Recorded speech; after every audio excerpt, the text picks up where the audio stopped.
Mortanius the Necromancer is one of the principal characters of the Legacy of Kain series, and serves as the Guardian of Death for much of the known history of Nosgoth. Mortanius appears in Blood Omen Legacy of Kain and Legacy of Kain Defiance, and is briefly mentioned in Legacy of Kain Soul Reaver, and his influence looms large over the rest of the series, primarily because of his resurrection of Kain as a vampire and his subsequent mentoring of the fledgling would-be emperor, but also because of his deep involvement in the corruption, cleansing, and collapse of the Pillars. Join us as we examine the master of mortality, the guardian of the grave, the defender of death.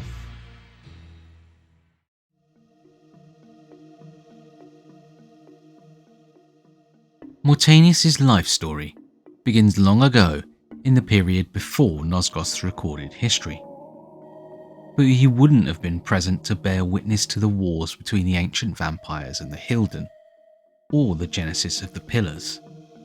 Instead, Mortanius was born some time after, as the vampires sought to establish their order and superiority over the formerly subservient humans, and the mantle of pillar guardianship was beginning to fall to the humans over the sterile vampires.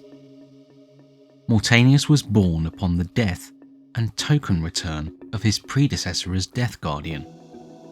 This predecessor could have been the original Death Guardian seen in Defiance, who it appears committed suicide in the wake of the Blood Curse. Or it could have been another unseen successor to that Guardian. Either way, it appears that Mortanius was not the first Guardian to have been born among the humans, and a history of ancient vampires adopting or abducting human Guardians suggests that the practice may have been going on for a number of years. The young Mortanius, like all human pillar guardians of the time, would have been identified by the ancient vampires as a Guardian successor, and thus was likely taken from his family, willingly or unwillingly, to serve and train with the ancient vampires in the Vampire Citadel, with the express intention that when he came of age, he would be turned into a vampire to keep the Death Pillar in vampire hands. However, this was not to be. As Mortanius trained, he struck up an apparent camaraderie with fellow abducted Guardian Mobius, the Guardian of Time. Perhaps unbeknownst to Mortanius, Mobius was beginning to hear the voice of the vampire's former deity, who had fallen silent in the wake of the Blood Curse, and it voiced its displeasure at the vampire's immortality, surreptitiously turning Mobius against them and encouraging him to enlist Mortanius. And the two Guardians, compelled by the whispers of an ancient god, conspired against their masters. At some point following the directions of the Elder God, and possibly with Mortanius' assistance, Mobius managed to recover an ancient vampire weapon known as the Scepter, which had the power to paralyze vampire hearts. This proved to be the catalyst for Mortanius and Mobius to incite a bloody human revolt against their vampire masters, inspiring the humans to rise up, take control, and seize the Pillars for their own, quite possibly killing a number of Guardians and defiling the Vampire Citadel, causing it to be abandoned. In the years after, new human Guardians were born to fill the vacant spaces in the Circle of Nine. But the new Guardians would never have to fear the threat of being turned into a vampire. The age of vampire domination in Nosgoth had come to an end, and humanity became the rulers of Nosgoth and keepers of the Pillars.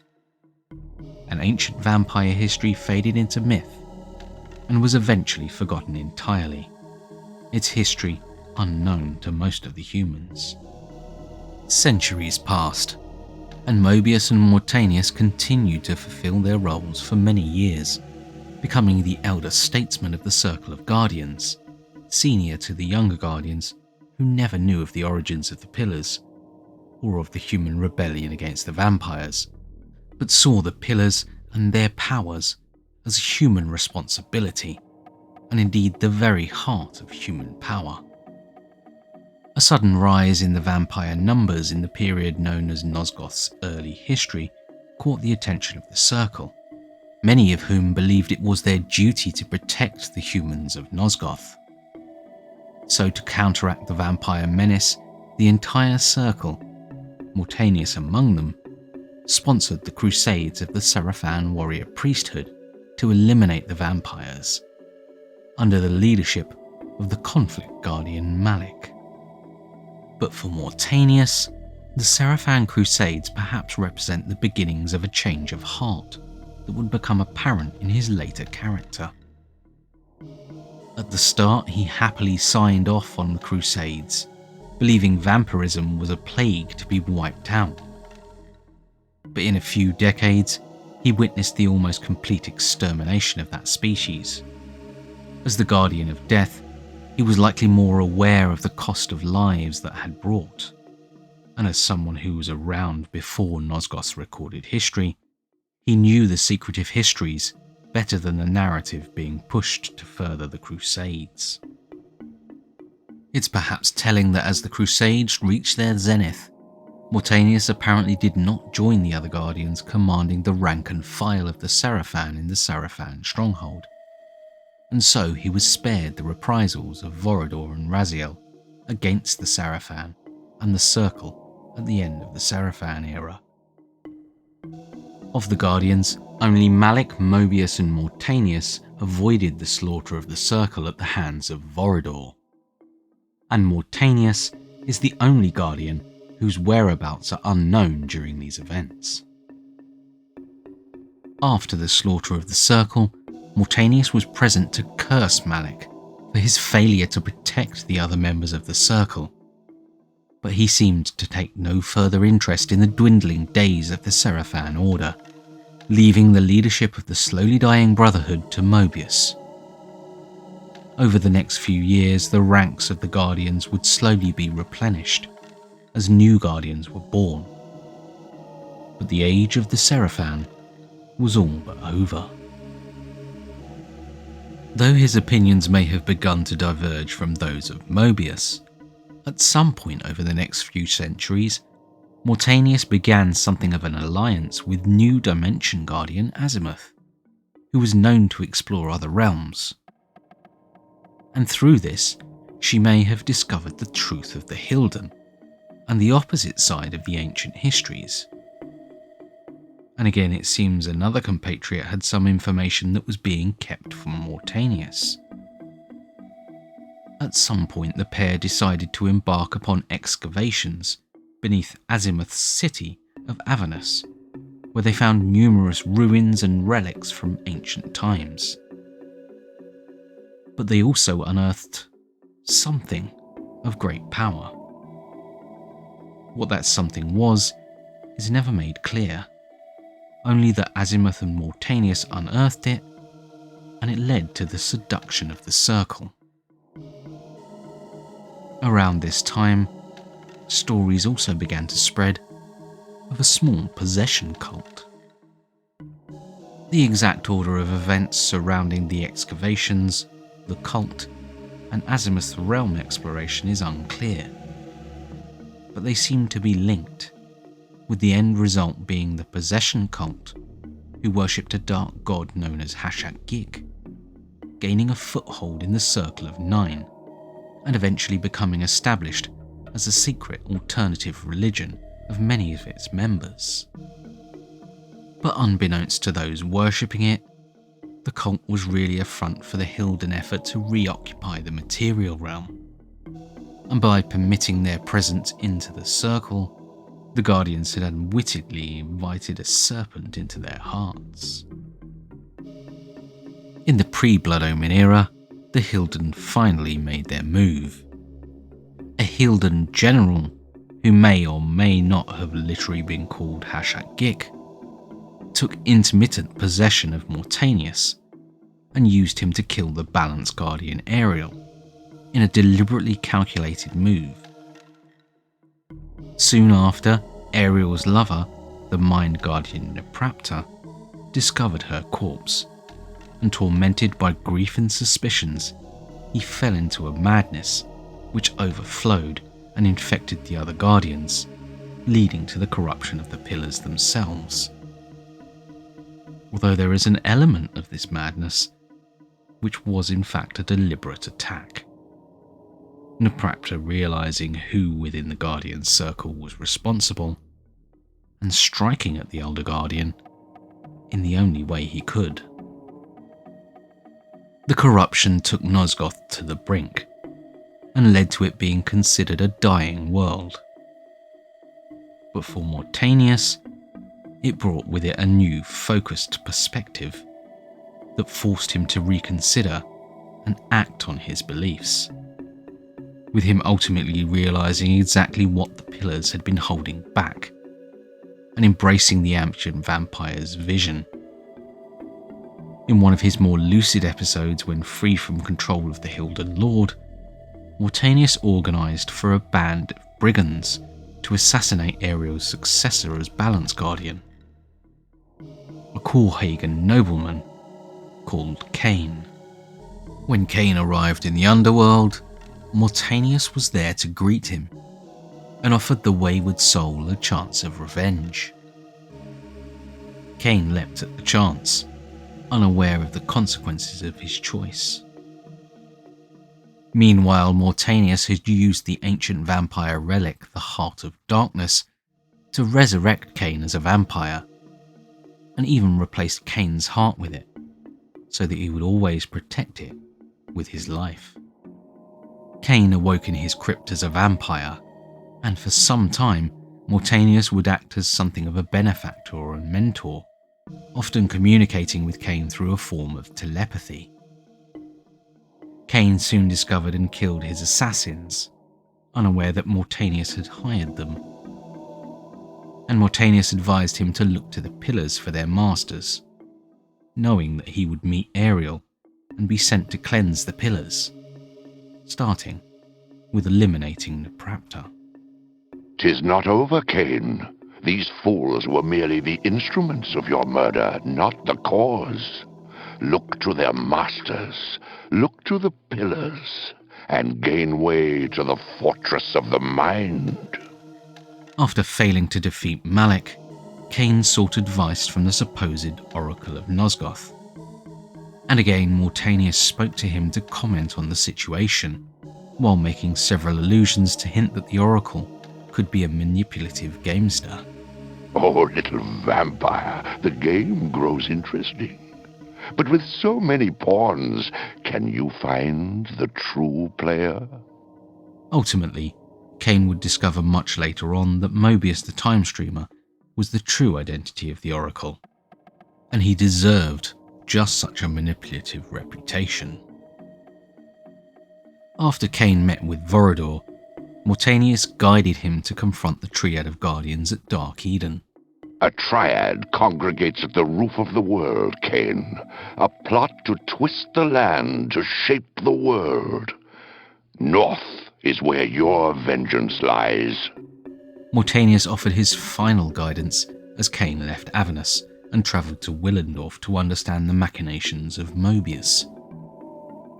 Here, he was much more philosophical and addressed Kain with a kind of finality, saying that he could no longer advise him. "Strange, isn't it, Kain, that one cannot quite accept that which sustains him? You in your death, and me in mine. But death cannot reign in a world without life, and soon you will find the quest ahead of you is yours and yours alone. I can assist you no longer." At the same time as he was guiding Kain from a distance, Mortanius continued to serve in his duties with the cult of Hashak Gik, presumably unaware that they were the source of his possession and the corruption of the pillars, or that the cult was controlled by the Hilden. Soon after he conducted a ceremonial ritual to the dark god Hashak Gik, he was confronted by the time-travelling Wraith Raziel, seeking answers about the whereabouts of the Heart of Darkness. Mortanius recognized Raziel as the Hilden champion from the ancient prophecies he'd been taught, and was immediately hostile. But through the conversation he had to fight for control with the Hilden Lord, with the possession making him all the weaker. In the course of the conversation, Mortanius revealed his change of heart, how he had believed the vampires to be a plague, but had gradually come to understand what they were holding back, and he now sought to make his atonement.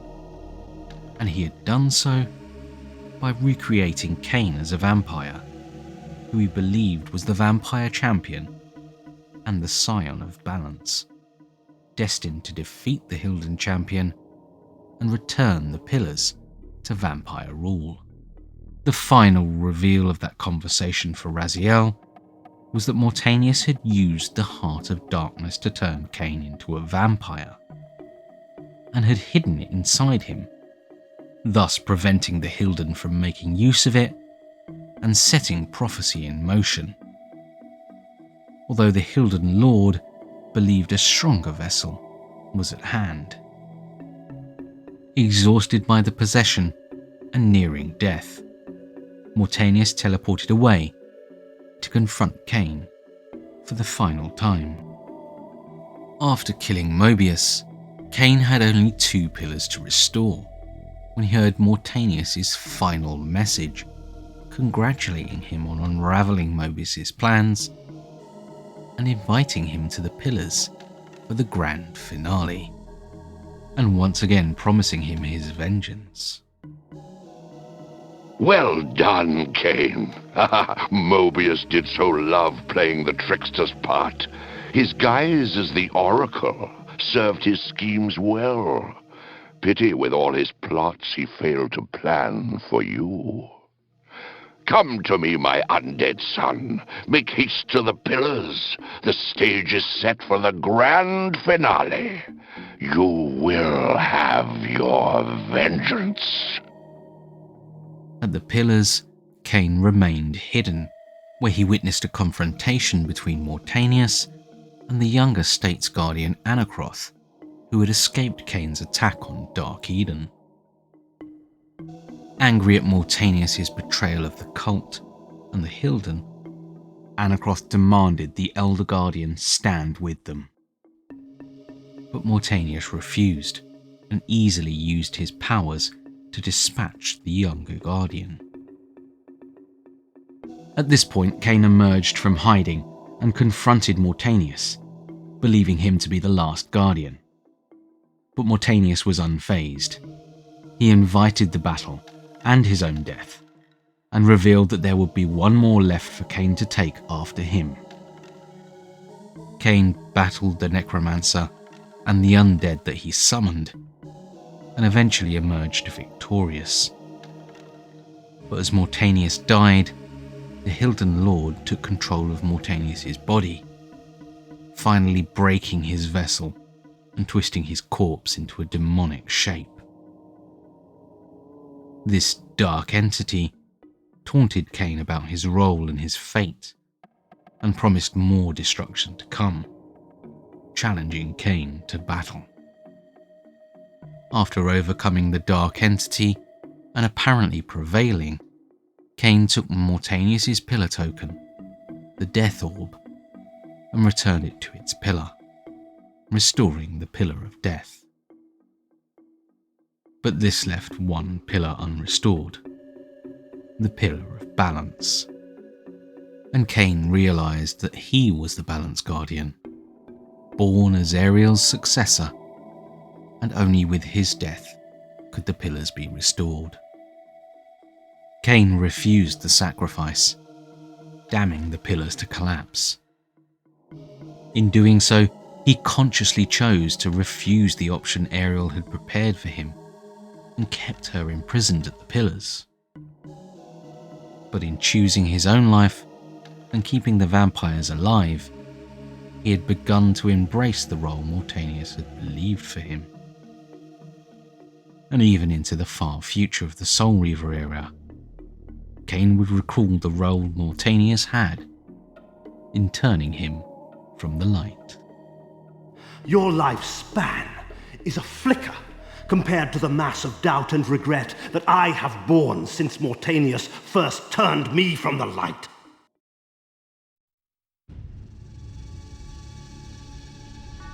Mortanius has a distinctly different appearance for his roles in Blood Omen and Defiance. In Blood Omen, Mortanius bore a skeletal look that was intended to be reflective of his use of necromantic powers, and showed how experimenting with death-related magic had taken its toll, and ultimately left the Guardian as a powerful, yet fragile figure. As described by Silicon Knight's FAQ, the toils of his magical practices with the dead had made him little more than a skin and bone husk, whose fragility belies his ultimate power. Similar skeletal visages can be seen in other undead enemy classes, such as necromancers, also known as shadow summoners, leashes, and even zombies, and may well have been inspired by the design of Mortanius. This deathly appearance was toned down for Defiance, with a lot of the skeletal elements reinterpreted as ornate clothing designs, and even Mortanius's undead visage reimagined as a death's head mask that could be summoned at will to give the outward appearance of death, a power also shown to be used by the ancient vampires in murals. Beneath the mask, he is revealed to have cropped black hair and a soul patch beard. According to developers, the change was made so as not to muddle the narrative and introduce unnecessary questions, such as his relation to Raziel and other wraiths, and bring him more in line with the human members of the Circle. Mortanius was initially voiced in Blood Omen by the late Tony J, a legendary and distinctive voice actor who also portrayed William the Just, and went on to voice the Elder God. J sadly passed away in 2006. In Defiance, Alistair Duncan took on the role. Duncan went on to star in several other undead mentor roles, such as Celebrimbor in Shadow of Mordor, and more recently as Mimir in the God of War series. Interestingly, Duncan was married at the time to aerial actress Anna Gunn, a fact developers were unaware of when they were cast. The couple divorced in 2009. Fans have often drawn comparisons between Mortanius and the Elder God because of their similar undead mentor roles, and them having the same voice actor. When directly asked whether there was a connection after the production of Soul Reaver, developers had teased a tentative maybe, perhaps suggesting this was a possibility being explored. However, by the time of Defiance, the idea was specifically shot down, and part of the reasoning recasting the role was to make it clear they weren't the same character.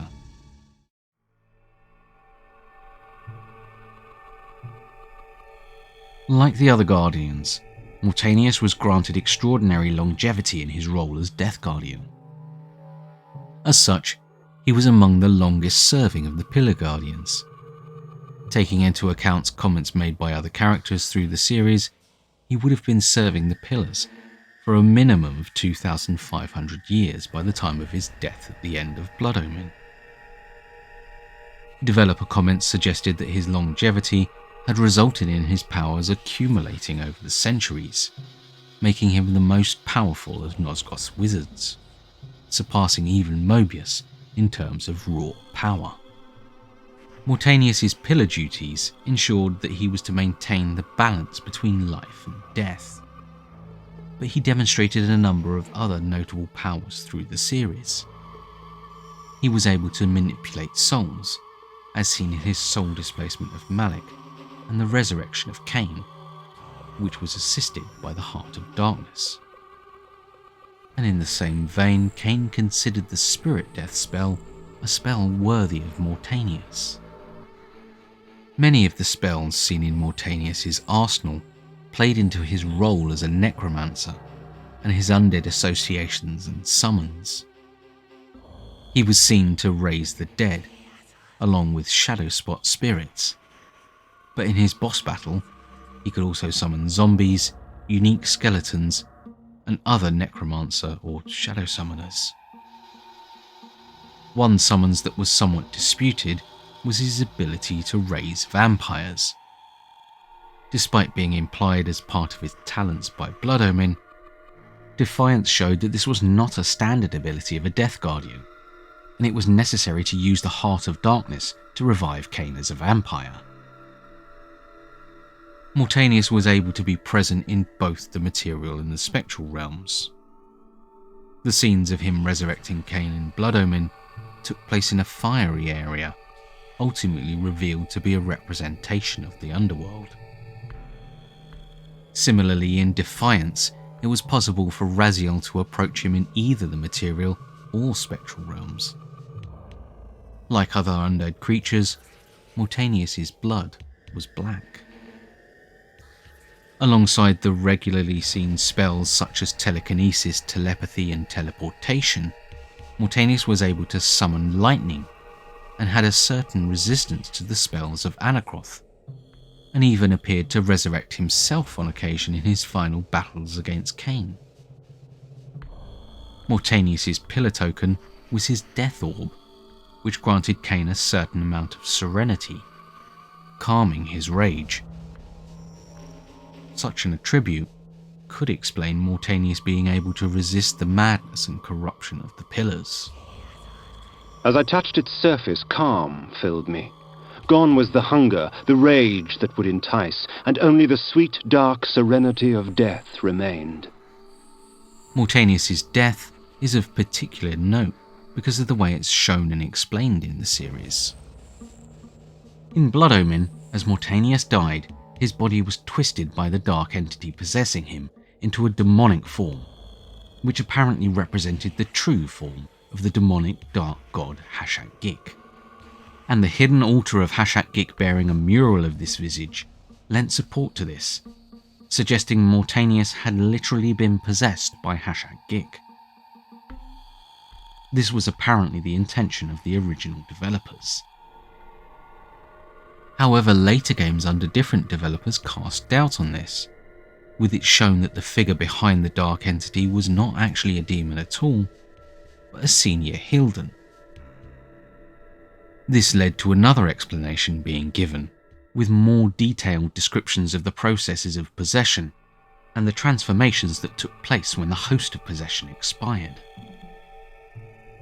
The enemy class the Transformed were explicitly the result of this change, and their chaotic, spiky appearance suggested that the appearance taken on by the dark entity was actually the result of a human in Death Guardian garb being transformed upon their death, rather than a demon taking control of their body.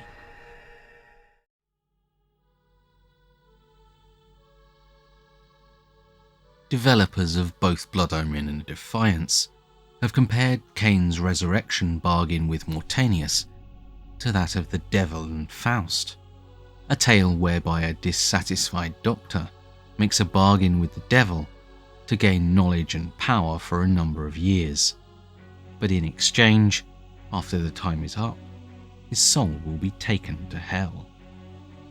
The name Mortanius was deliberately chosen to reflect Latin terms for death, mortality and animation, mortis, mortalitas and animatio, respectively. Originally, many of the Blood Omen characters had much more flavourful names that were changed to be much more accessible to players. However, Mortanius was one of the names that writers fought to keep in the game as is, and so the moniker stuck. His title, the Necromancer, is a term used to denote those who use magic to commune with, and sometimes raise the dead, often to foretell the future. Mortanius is also the subject of one of the more famous inconsistencies in the series, as he is seen by Raziel in Defiance as giving his speech summoning Kain to the pillars for the final time. Come to me, my undead son. Make haste to the pillars. The stage is set for the grand finale. You will have your vengeance. Come to me, my undead son. Make haste to the pillars. The stage is set for the grand finale. You will have your vengeance. At this stage of Blood Omen, Kain had just killed Mobius, and all of the Guardians but Mortanius, Anacroth and Kain were dead. However, Defiance subsequently showed Raziel meeting with a very much alive Mobius, about to go to Vorador's execution and his own death. Developers did end up admitting that this was a mistake, the result of the story being reshuffled late in development and the issue not being spotted. It's still possible that there are other explanations from this incongruity. Mobius, a known time traveller, could be travelling forward in time beyond his death to gloat, which would be in character as seen in Soul Reaver 2. Or, alternatively, Mortanius could have been leaving a recorded message for Kain. Earlier drafts of the Blood Omen story didn't feature elements such as the Dark Entity and the Possession Cult worshipping Hashak Gik, elements that would go on to form the basis of the Hilden in later games. Instead, Mortanius would be very much in control of and culpable for his actions, blaming Ariel and Naprapta's love and invoking the need for the slate to be wiped clean. Vestiges of this cut thread would remain in the game, with Ariel branding Mortanius a traitor and a beast. And recorded dialogue from the confrontation between Mortanius and Anacroth can be extracted from the game, revealing his originally intended motivations. No, Anacroth, I am its savior. The Circle was damned before my deeds. At the onset, I blamed Ariel. She was the balance of the Circle. She and Naprapta with their love threatened us all. With their union, how could there be balance? Yes, I killed her. But Naprapta's vengeance, for me, 'twas both blessing and curse. His pain split my soul in two. Part of me shared his anguish, a grief so fierce it would destroy the world. And yet the other found revelation. For the first time, through the haze of madness, I saw truth. The problem did not lie in one of us, it lay in us all. We are relics, old friend, remnants of an era long gone, seeking to play gods in a world that no longer needs us. Our death shall resurrect the world. One interesting aspect of this conversation is Anacroth's ultimatum to Mortanius: stand with us or die, when at this stage most of the Circle had been eliminated and they and Kain were the only remaining members. Developer questioning on the subject revealed that the us that Anacroth was talking about referred to the Circle as a whole. However, there was a deeper meaning that wasn't elaborated. Later games revealed that the Hilden were behind the Hashak Gik cult, thus elaborating on who the us were, but this was unlikely to have been the original developer's intent.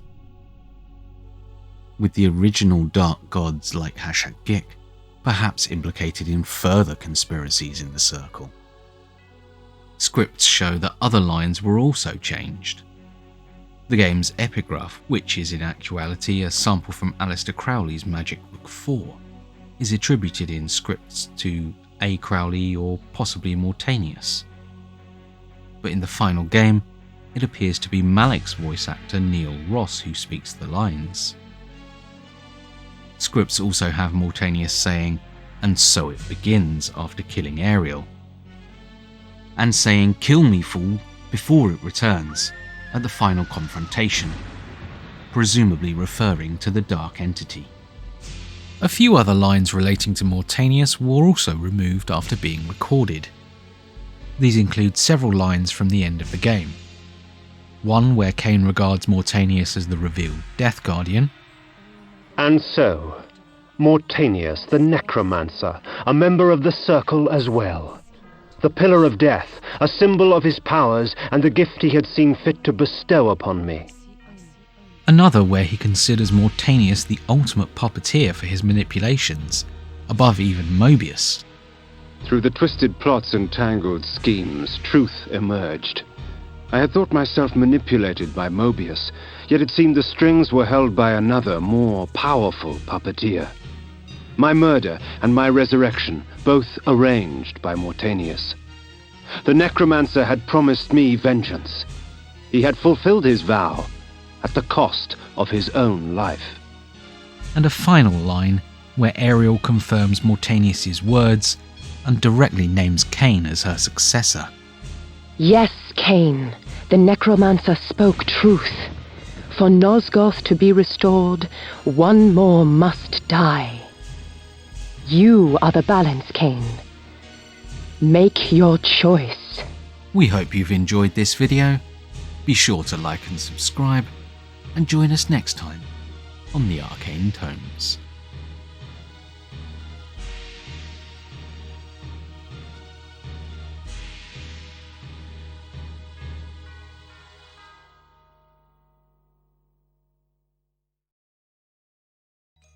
Beneath the mask, he's revealed to have cropped black hair and a soul patch beard, which is perfectly in line with 2000's new metal. The couple divorced in 2009. So be aware of any celebrity babies from 2009 because they could well be the Balance Guardian. Join us as we examine the master of mortality, the guardian of the grave, the defender of death, the prince of perishing, the ultima of the undead, the dominant of the deceased, the protector of passing. I can do this all day. The king of kicking the bucket, the knight of the necromancers, the father of funerals, the lord of the late, the director of the departed. I can keep going. The liege of the leashes, the sovereign of the slain, the foremost of the fallen, the czar of the zombies.